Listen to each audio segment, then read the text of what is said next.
Welcome back to the Mayor's Update. Mayor, we've talked a lot about the Riverfront redevelopment project in recent months as we're getting ready to see construction really get started out there. I was hoping we could take a minute and look at the history of the site. I know it had an earlier life as a landfill and a tire recycling site. So can you talk a little bit about the history of the site and how we got to where we are today? I sure can. So this site, just for purposes of review, is along the Snohomish River. It starts at the bend of the river to the south where the Simpson Mill was. It goes through the landfill in the middle, and then the last part of the property is up around Pacific Avenue, and that's where the Eclipse Mill was. So I'll tell you a little bit of my memory of all of that. I grew up in Pinehurst. I remember the Simpson Lee Mill, had a lot of friends whose parents worked there. That was an operational mill in Lowell for, gosh, decades. The Eclipse Mill as well was a lumber mill, and I remember when it burned down, and I remember our parents driving us down there and late at night, and you know, we were blocks away, and you didn't have the security you have today, and to see that thing on fire and feel the heat and the ash, it was just remarkable. I still remember it significantly. And then, you know, we didn't used to have garbage collection, so, you know, once a week, my dad and I and the family at times, we'd go down to the dump and dump our garbage, and that was the old landfill site for a long time, and there were fires burning, and, you know, it was a different time and a different place.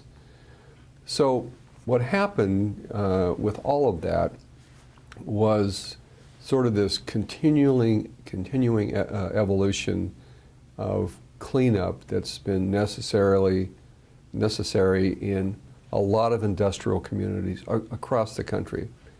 You know, as we pass laws and we want these areas cleaned up, and it's good for our water sources, it's good for salt water, it's good for all the products, the salmon and all the shellfish.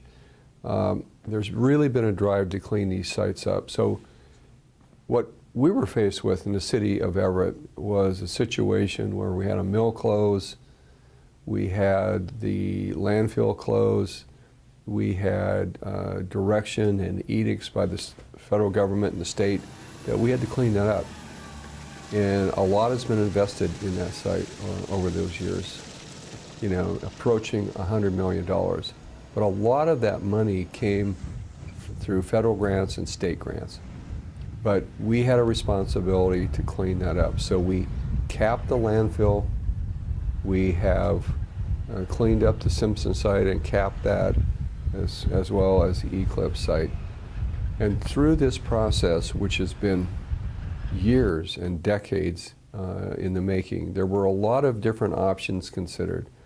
You know, should we just leave it in open space? Should we put ball fields there? The process that was ultimately decided through a visioning process with a lot of citizen involvement that really created the vision for the riverfront was that we really wanted this to be a special place, a place of destination for shopping and entertainment, a place where we could create a new community, a new neighborhood, and because it's so unique and because it's so visible from I-5, there was just this overwhelming desire, I think, and the council, city council, was very much a part of creating this vision about what Riverfront would be. That we then went through a process of looking at interested developers. We ultimately chose Oliver McMillan, who had an incredible track record, still does, across the country in brownfield development. And brownfield basically means when we have an area that's contaminated, it has special construction requirements that you have to be careful of. You have to continually monitor the site. You have to get the natural gas that's created from garbage out of the ground. You just have to protect the environment and protect any development that occurs there. So we went through that process. We were hit with the recession in 2008. All the movement that was really going at that time dried up, and the financing for Oliver McMillan on that site dried up. So about a year and a half ago, Oliver McMillan re-engaged. They believed, and it was pretty well known, that the residential piece, both at the Eclipse site, so both ends of the project, with multifamily, and then a residential neighborhood in the Simpson site, the Simpson pad at the southern end, would be the foundational pieces that would start first. So actually, Oliver McMillan went out and did an RFP to see where interested developers, who they might be and what they might offer, and lo and behold, Polygon came along and said, gee, we love this site, and not only do we want the residential pads, we want all of the property.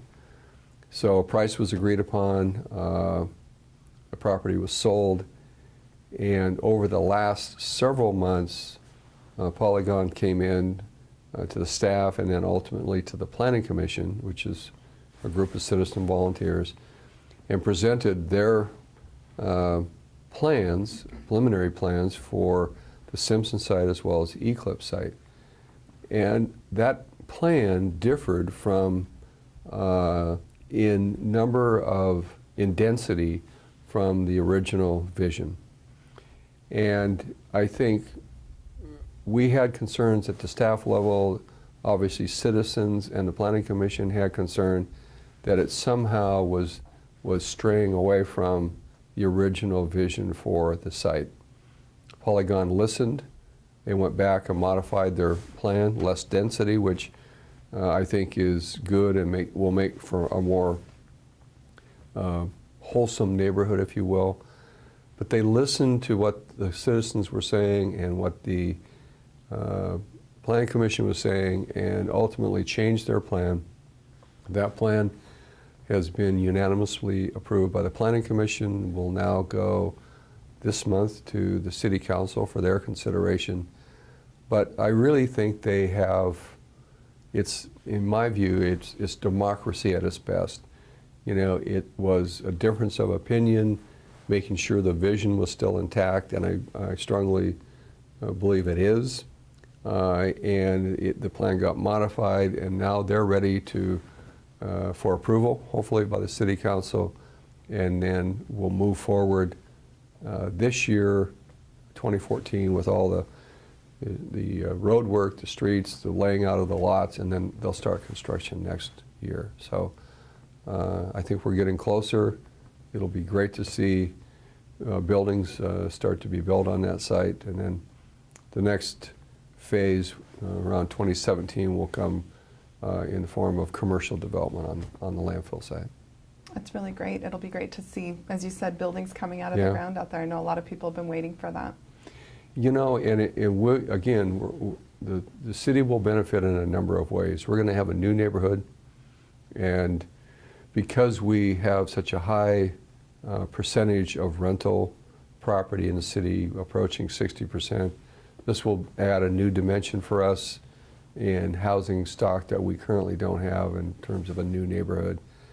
The price points will be, there could be a starter home in this project, and then you could actually, by staying really in the same neighborhood over time, buy up if you had need for a bigger home.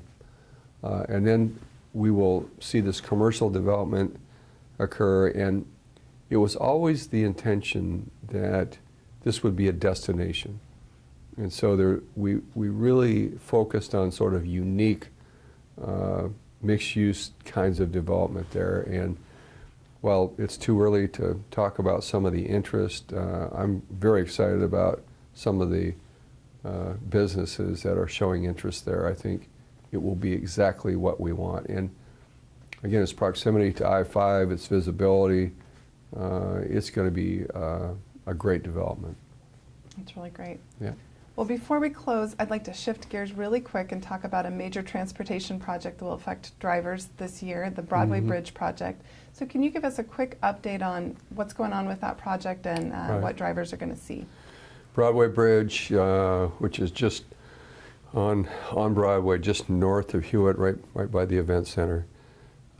It's a bridge over the railroad tracks. A lot of people don't realize it. They think some just think it's a hump in the, why would they put this hump in this roadway? But it goes over the railroad tracks. We went through a laborious process getting approved from the railroads and all the haranguing about that, and that stuff just takes, fortunately, just takes a lot of time. So we have received state and federal funding and local match. We've got a little bit more work to do with the state.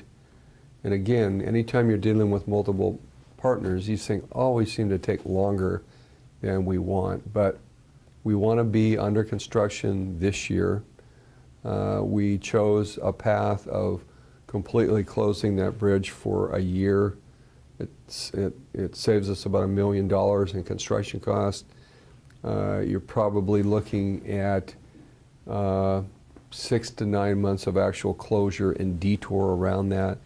And we've been looking at different options, and I think we've got them all laid out. So as soon as we get a firm date, we'll get that communicated so people can get used to that detour around there. The state will have to cooperate in making sure that, if you're taking that exit at 41st off of I-5, that you know that you're going to have to detour around that site. But we'll have it well marked and well communicated. But all that said, it is going to be an inconvenience. And I just ask for the public and the business patience. We wish we didn't have to close and detour around there, but like I say, this bridge is a safety hazard. It's had weight restrictions on it for a couple years now. We just need to get it replaced. And you could check out our website. We've got Yes. all of the detour maps up there, alternate routes to get familiar with. So Good, excellent. because you said more to come on that Yep. very soon. Well, thank you so much, Yeah, Mayor. you're I know welcome. we've got a lot going on, and I We appreciate do. you taking the time to talk with us. And thank you for joining us. We hope you'll join us again in April for the next edition of the Mayor's Update.